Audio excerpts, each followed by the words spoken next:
तो चलिए शुरू करते हैं हमारा पहला चैप्टर जिसका नाम है विद्युत क्षेत्र यानी इलेक्ट्रिक फील्ड। विद्युत क्षेत्र के लिए हम पहले समझते हैं स्थिर वैद्युतिकी। स्थिर वैद्युतिकी इस टॉपिक पर हमारे 1 से 4 चैप्टर हैं, यानी ये हमारे 1 से 4 चैप्टर कवर करता है, इसके कारण ये और भी ज्यादा इंपॉर्टेंट हो जाता है। स्थिर वैद्युतिकी का जैसे नाम से ही पता चलता है, हमें आवेश को स्थिर लेना है।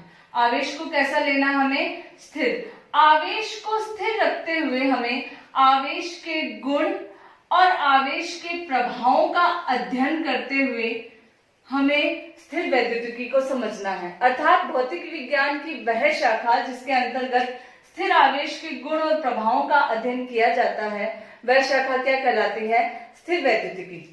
अब हम चलते हैं आवेश पर। आवेश किसी भी कण का अंतर्निहित गुण होता है और ये गुण भी मूलभूत गुणों में से एक होता है। तो किसी भी कण का अंतर्निहित गुण है और मूलभूत गुण है। तो अंतर्निहित गुण होते हुए यह 2 प्रकार के प्रभावों को प्रदर्शित करता है। वो 2 प्रकार के प्रभाव कौन कौन से हैं? एक तो विद्युत प्रभाव और एक आवेश प्रदर्शित करता है अपना चुंबकीय प्रभाव। अब आवेश के बारे में हम पहले 10th क्लास में पढ़ चुके हैं। आवेश विद्युत धारा की परिभाषा में से आता है। विद्युत धारा की परिभाषा क्या है? आवेश प्रवाह की दर को क्या कहते हैं हम? विद्युत धारा। पक्षांतरण से यहाँ Q इज इक्वल टू आएगा I इंटू टी, जहां I है धारा, T है समय। अब हम चलते हैं, इसके सूत्र तो ये आ गया Q is equal to I into T.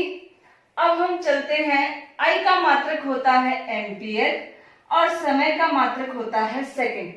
तो इसका MKS मात्रक पद्धति में इसका मात्रक है एम्पियर गुणा सेकंड। अगर हम बात करें SI मात्रक पद्धति में तो इसका मात्रक होता है कूलाम। कूलाम को हम C से व्यक्त करते हैं। MKS आ गया, SI आ गया। अब हम चलते हैं CGS मात्रक पद्धति में। CGS मात्रक पद्धति में इसे हम ESU इलेक्ट्रिक स्टेट यूनिट नाम से इसको प्रदर्शित करते हैं। जैसा हम जानते हैं कि हम ज्यादातर कूलाम मात्रक है वो काम में लेंगे, परंतु कूलाम बहुत बड़ा मात्रक है, इसलिए न्यूमेरिकल्स में हम इसको छोटे मात्रकों में बांटते हैं। जैसे अगर हम बात करें माइक्रो कूलाम यानी 10 की घात -6 कूलाम। अगर हम बात करें नैनो कूलाम यानी 10 की घात -9 कूलाम। हम बात करें पिको कूलाम यानी 10 की घात -12 कूलाम। आवेश का सबसे छोटा मात्रक है फ्रैंकलिन और आवेश का सबसे बड़ा मात्रक है फैराडे। एक फैराडे में 96,500 कूलाम होते हैं। इससे हमें पता चल सकता है कि फैराडे आवेश का कितना बड़ा मात्रक है। अब हम चलते हैं आवेश की वीमीय सूत्र पर। तो वीमीय सूत्र हम ज्ञात करेंगे। तो वीमीय सूत्र M, K, T और I में से होता है। तो यहाँ N0, L0, T1, A1 ये हो गया आवेश का वीमीय सूत्र। अब जैसा कि हमने पढ़ा था स्थिर आवेश के गुण और प्रभाव, तो अब हम बात करेंगे आवेश कौन कौन से प्रभावों को प्रदर्शित करता है। तो आवेश का जो प्रभाव है उसमें हम 3 प्रकार के प्रभावों से हम देखेंगे। वो 3 प्रकार के प्रभाव है। जब आवेश स्थिर हो यानी वेग क्या हो आवेश का 0 हो। जब आवेश गतिशील हो, पर गतिशील में भी हमें एक बात ध्यान रखनी है कि गतिशील नियत वेग से होना चाहिए। वेग होना चाहिए वो क्या होना चाहिए, यहाँ नियत होना चाहिए।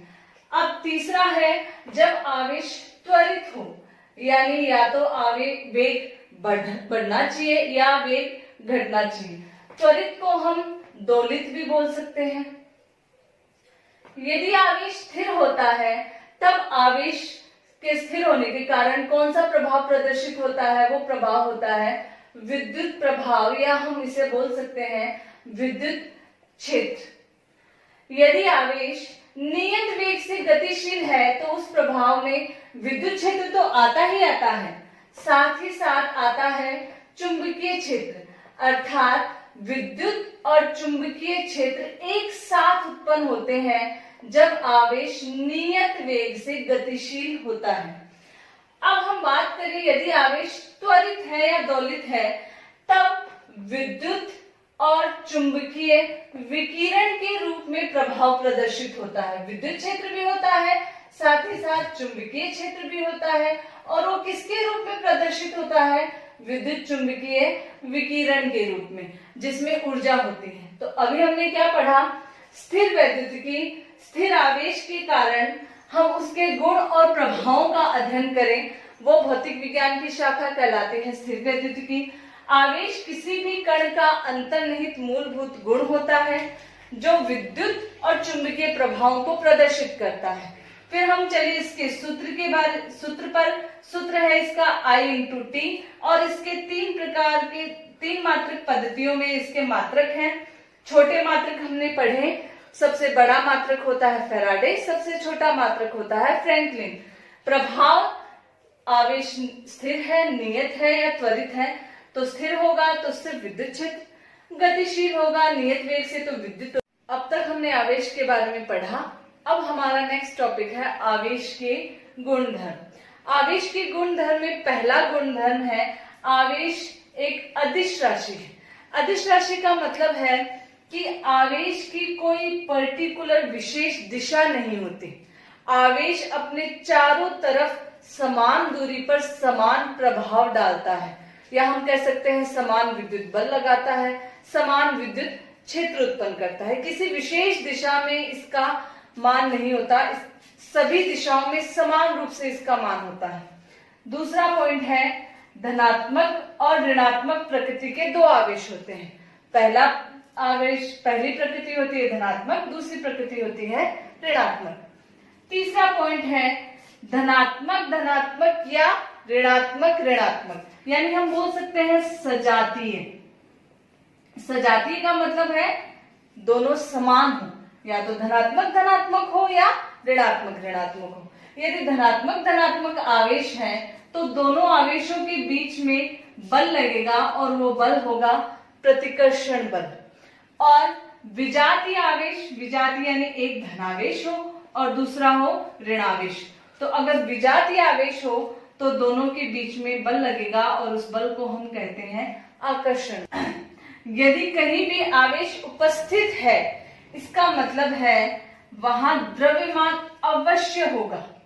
इसका मतलब क्या है कि इलेक्ट्रॉन होता है वो आवेश की सबसे छोटी इकाई होती है, सबसे छोटी इकाई, और उसका मान क्या होता है 1.6 × 10⁻⁻19 कूलाम, जो हम बहुत छोटी क्लासों से पढ़ते आ रहे हैं। 1.6 × 10⁻⁻19 कूलाम। यहाँ हम ये भी देख सकते हैं कि जो कूलाम होता है आवेश का बहुत ही बड़ा मात्रक होता है, क्योंकि यहाँ पर 10⁻⁻19 है। अगर ये 10⁻+19 होता तो कूलाम हो सकता है कूलाम बहुत छोटा मात्रक होता। अब हम आगे न्यूमेरिकल में देखेंगे कि कूलाम बड़ा मात्रक कैसे है। और द्रव्यमान है इसका 9.1 × 10⁻31 किलोग्राम। यहाँ हमें ये भी ध्यान रखना है जब भी हम किसी भौतिक राशि को व्यक्त करते हैं तो आगे उसका मात्रक जरूर लगाते हैं। एग्जामिनर जब भी कॉपी चेक करता है मात्रक अवश्य होना चाहिए, इंपॉर्टेंट है। अब हम बात करें, हम ये बोल सकते हैं कि अगर आवेश उपस्थित है तो द्रव्यमान अवश्य होगा, पर ये जरूरी नहीं है कि कहीं द्रव्यमान है तो आवेश हो। कैसे?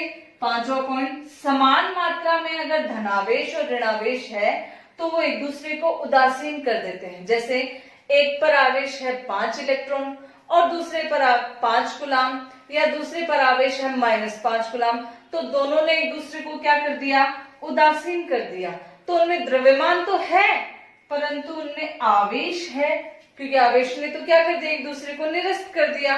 तो आवेश उपस्थित है तो द्रव्यमान अवश्य होगा, पर द्रव्यमान है तो आवेश उपस्थित हो ये जरूरी नहीं है।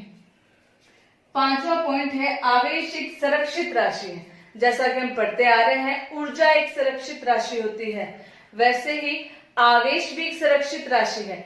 आवेश को न ही उत्पन्न किया जा सकता है न ही नष्ट किया जा सकता है, बस एक वस्तु से दूसरे वस्तु में स्थानांतरित किया जा सकता है। 7वां पॉइंट, इलेक्ट्रॉन ही स्थानांतरित होता है। हम कभी कभी सोचते हैं कि अगर किसी ऑब्जेक्ट पर यहाँ धनावेश है तो हो सकता है यहाँ पर कोई प्रोटॉन आया हो, क्योंकि प्रोटॉन पर धनावेश होते हैं, पर ये कॉन्सेप्ट गलत है। यहाँ क्या होता है, अगर किसी वस्तु पर धनावेश है इसका मतलब उस वस्तु से इलेक्ट्रॉन बाहर जा रहे हैं। इलेक्ट्रॉन की कमी क्या दर्शाती है, धनावेश। और अगर किसी वस्तु पर ऋणावेश है यानी इलेक्ट्रॉन उस वस्तु पर आ रहे हैं। ये भी ध्यान रखना है कि इलेक्ट्रॉन आ रहे हैं तो द्रव्यमान में कुछ वृद्धि होगी, और इलेक्ट्रॉन अगर जा रहे हैं तो द्रव्यमान में कुछ कमी होगी। ये तो है आवेश के कुछ सिंपल 7 गुणधर्म। अब हम आते हैं नेक्स्ट, आवेश क्वांटीकृत होता है। ये बहुत ही इंपॉर्टेंट गुणधर्म है आवेश का कि आवेश क्वांटीकृत होता है। देखो 2 चीजें होती हैं, एक तो सतत एक असतत। असतत को हम विविक्त भी बोल सकते हैं, विविक्त यानी क्वांटीकृत होना। सतत यानी हम अगर मान लो किसी कमरे में हैं तो इस कमरे में हवा है वो सतत है, हवा को हम गिन नहीं सकते। परंतु अगर हम बात करें कमरे में लोग कितने हैं तो हम 1 2 3 4 5 गिन सकते हैं कि लोग कितने हैं, तो वो लोगों की संख्या तो वहां क्या है, क्वांटीकृत है। एक और बात ध्यान रखने लायक है कि हवा है वो हम गिन सकते हैं, पर लोग जैसे 1 2 3 4 5 हो सकते हैं, पर 5.5 पौने 5 पौने 6 ये संख्या नहीं हो सकती। इसका मतलब क्या है कि Q/E का मान N होता है, जैसे कि आवेश क्वांटीकृत होता है। Q टोटल आवेश है, N इलेक्ट्रॉनों की संख्या है, E इलेक्ट्रॉन पर आवेश है 1.6 गुणा 10 की घात -19 कूलम। तो इससे हमें क्या अर्थ निकलता है कि Q/E हमेशा हमेशा हमेशा एक पूर्ण संख्या होनी चाहिए। 1.6 2.3 अगर पॉइंटों में ही आ जाएगी तो फिर वो क्वांटीकृत न रहकर सतत हो जाएगी। इसलिए आवेश हमेशा क्वांटीकृत होता है। 1 इलेक्ट्रॉन हो सकता है, 2 इलेक्ट्रॉन हो सकता है, -2 हो सकता है, 10 हो सकता है, 20 हो सकता है, पर 1.2 2.3 4.5 ऐसी संख्याएं नहीं हो सकती। अब हम चलते हैं आवेशों की योज्यता। जैसा कि हमें पता है पहला पॉइंट क्या था, आवेश एक अदिश राशि है। तो अदिश राशि है तो आवेशों को जोड़ने के लिए इनका सिंपल बीजगणितीय योग करना है। सिंपल बीजगणितीय योग यानी अगर मान लो इस ऑब्जेक्ट पर +7 इलेक्ट्रॉन है और दूसरे ऑब्जेक्ट पर -2 इलेक्ट्रॉन है, तो हमें इनको जोड़ना है। तो इनको जोड़ने के लिए Q बराबर क्या करेंगे हम, 7 इलेक्ट्रॉन -2 इलेक्ट्रॉन, इसका मतलब आएगा 5 इलेक्ट्रॉन। टोटल इस अगर ऑब्जेक्ट की बात करें तो कितना आवेश होगा, 5 इलेक्ट्रॉन। सिंपल बीजगणितीय योग। 10वां पॉइंट है आवेश की निश्चलता। देखिए आइंस्टीन ने एक सिद्धांत दिया था, सापेक्षिकता का सिद्धांत। तो आइंस्टीन के सिद्धांत के अनुसार जब हम बहुत उच्च वेग की बात करते हैं, वह वेग जो प्रकाश की कोटि तक होता है, तब वहां तक जाते जाते कुछ चीजें निश्चल नहीं रहती। उन कुछ चीजों में सबसे पहले आता है द्रव्यमान। तो जब हम बहुत ही तेज प्रकाश की कोटि तक पहुंच जाते हैं तब द्रव्यमान में वृद्धि होती है, यानी द्रव्यमान निश्चल नहीं रहता।